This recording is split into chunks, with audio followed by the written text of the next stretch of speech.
ராணிப்பேட்டை அருகே எருதுவிடும் திருவிழா, போலீசாருக்கும் பொதுமக்களுக்கும் இடையே தள்ளுமுள்ளு. ராணிப்பேட்டை மாவட்டம் களவை அருகே உள்ள பெண்ணகர் மகா சிவராத்திரியை முன்னிட்டு எருதுகாட்டு திருவிழா பிப்ரவரி 26 நடைபெற்றது.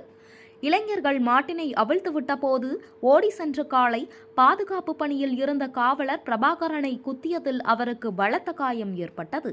உடனடியாக அவரை மீட்ட சக காவலர்கள் காவல் ஆய்வாளர் வாகனத்தில் மருத்துவமனைக்கு அனுப்பி வைத்தனர். இதனைத் தொடர்ந்து களவை காவல் நிலைய ஆய்வாளர் கவிதா தலைமையிலான போலீசார் எருதுகாட்டு திருவிழாவை நிறுத்துமாறு கூறியதாக தெரிகிறது. இதனால் ஆத்திரமடைந்த அப்பகுதியைச் சேர்ந்த இளைஞர்கள் போலீசாருடன் வாக்குவாதத்தில் ஈடுபட்டனர். இதில் ஒரு தரப்பினர் மீண்டும் எருதுகாட்ட ஓட்டி வந்ததால் அதனை தடுக்க முயன்ற ஆய்வாளர் கவிதாவை உதாசீனப்படுத்தியதாக தெரிகிறது. அப்போது இளைஞர்களுக்கும் போலீசாருக்கும் இடையே வாக்குவாதம் ஏற்பட்டதோடு தள்ளுமுள்ளாக மாறியது.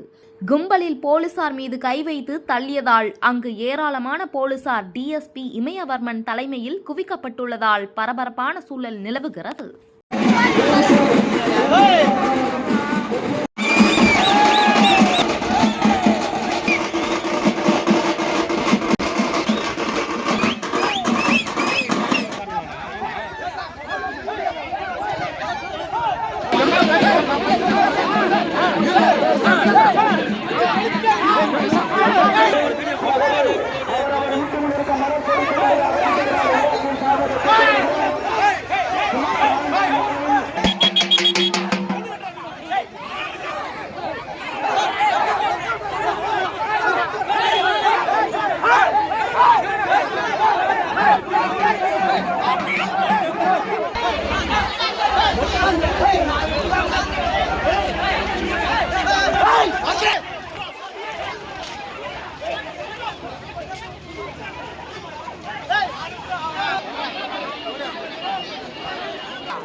செய்திகளை உடனுக்குடன் தெரிந்து கொள்ள வேதா நியூஸ் டைம் சேனலை சப்ஸ்கிரைப் பண்ணுங்க.